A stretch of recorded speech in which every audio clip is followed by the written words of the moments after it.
Inna ja'alna ma 'alal ardi zinatan laha linabluwahum ayyuhum ahsanu amala. Sesungguhnya kami telah jadikan apa yang ada di muka bumi sebagai perhiasan baginya, kerana kami hendak menguji mereka siapakah di antaranya yang lebih baik amalannya. Allahu Akbar.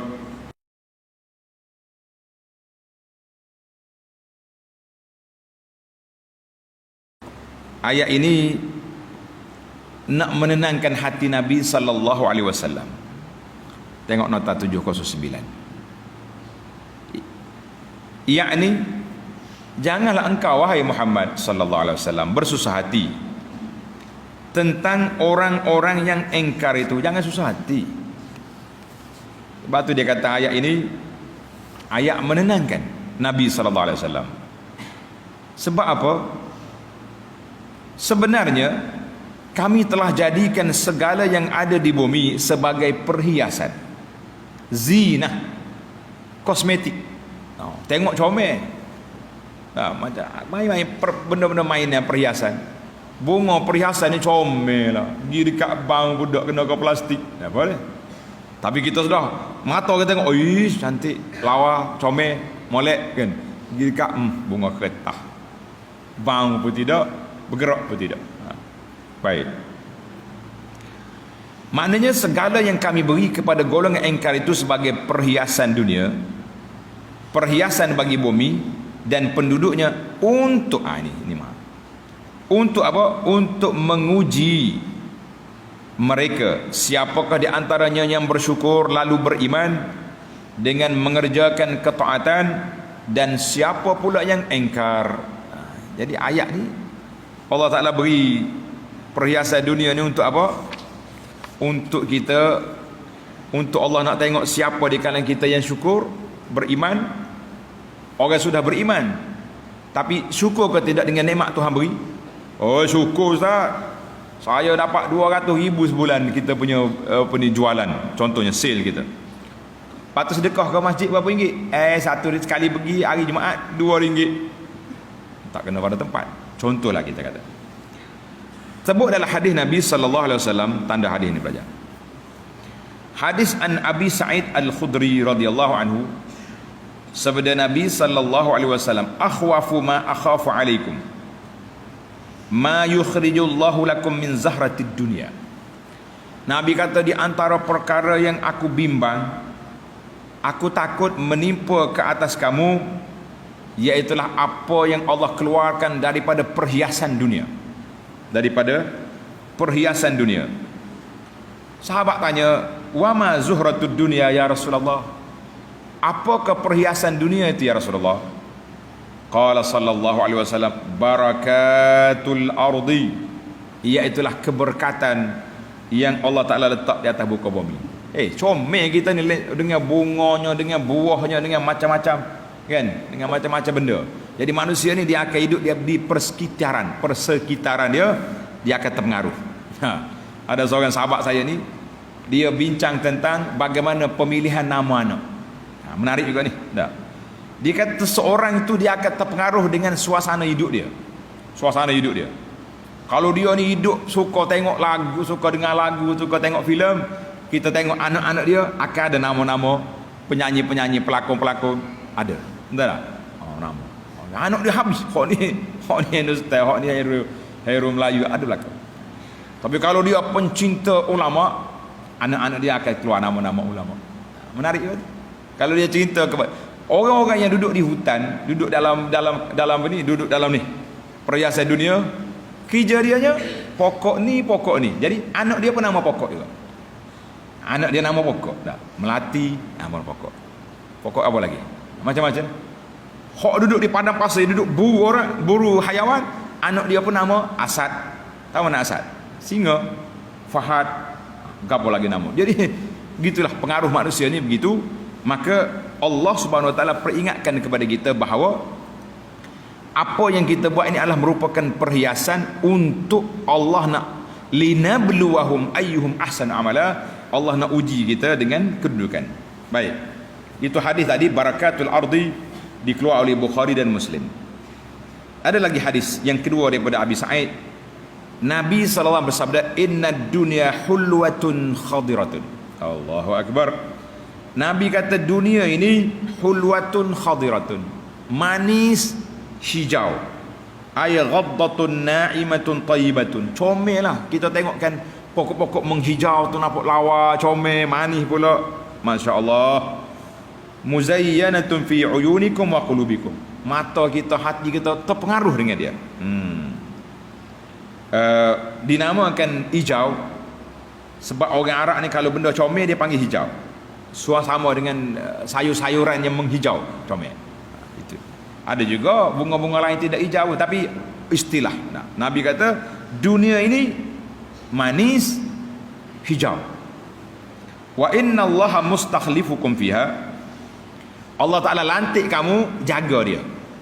Mu jaga dunia ni. Kita dapat kebun, dapat macam-macam. Fayanzuru kaifa ta'malun. Allah nak tengok apa yang kamu buat dengan dunia aku beri kepada kamu. Maka Nabi pun ingat, fattaqud dunya, naklah kamu takut daripada fitnah dunia. Wattaqun nisa, dan takutlah fitnah yang datang melalui wanita. Kita dengar laki-laki dengan wanita ni begitulah kan. Dia ada magnet situ. Orang perempuan pun ingat fitnah laki-laki. Fa inna awwala fitnati bani Israel kanat fin nisa. Fitnah yang menimpa merusakkan Bani Israel datangnya daripada lorong wanita. Hadis ini dalam Muslim. Allahu Akbar. Dalam hadis Hakim bin Hizam, Nabi SAW bersabda, "Innal hadzal mal khadiratun hulwatun." Balik. Nabi kata harta-harta ini, hati-hati kamu semua. Harta kamu ini khadiratun hulwatun, hijau manis. Tadi manis hijau. Hadis dalam Bukhari Muslim. Baiklah para pelajar sekalian, Allah kata apa? Tujuan aku beri perhiasan dunia ni linabluwahum ayyuhum ahsanu amala. Allah nak tengok siapa di kalangan kita orang yang baik amalannya, bagaimana dia dengan dunia. Baik, kita pergi pada ayat yang terakhir dalam siri ini. Wa inna laja'iluna ma 'alaiha sa'idan juruza. Dan sesungguhnya kami akan jadikan apa yang ada di bumi itu punah ranah sebagai tanda tanah yang tandus, yakni tengok nota di bawah, yakni semuanya itu pada ketika hampir kiamat kelak akan punah ranah habis. Bila mari kiamat, punahlah benda ni. Yang kekalnya amalan kita, yang kekalnya akidah kita, yang kekalnya iman kita. Inilah yang menyelamatkan kita dunia dan menyelamatkan kita di akhirat, insya-Allah. Maka kita fahamlah di sini para jemaah sekalian, perhiasan dunia Tuhan beri untuk apa? Nak uji kita. Siapa yang ambil dunia ini dengan tangan dia tapi tidak melekat di hati, maka itu nama dia orang zuhud, orang ini akan selamat. Tapi siapa dia telan dunia, sekali dengan dunia dia telan masuk dalam perut dia, hati dia terikat dunia, tomok sana sini, dengki dengan orang kan orang tu lebih baik pada dia, maka kita mengatakan ini di antara perkara yang cukup menakutkan kita para jemaah sekalian. Kita takut. Sebab apa takut? Sebab bila kita duduk macam ni, kita akan jadi manusia yang apa? Yang tidak baik. Sebab itulah kata di para ulama, dia kata kita ni kita kena tengok dengan tawaduk. Tengok dengan tawaduk. Kalau kita tengok orang tua, kita kata apa? Dia lebih baik pada saya sebab dia hidup lama, ibadat dia sudah banyak. Kita pun tawaduk kan. Tengok kanak-kanak, oh, adik lebih baik pada saya sebab adik ni muda lagi, belum banyak buat benda baik, jangan buat benda maksiat. Artinya setiap orang yang kita tengok, kita letak dia lebih baik pada kita. Sama juga bila kita tengok dunia, kita kata dunia ini kalau dia orang baik, orang soleh, maka dia akan gunakan dunia ini, kemewahan yang dia ada untuk benda-benda baik.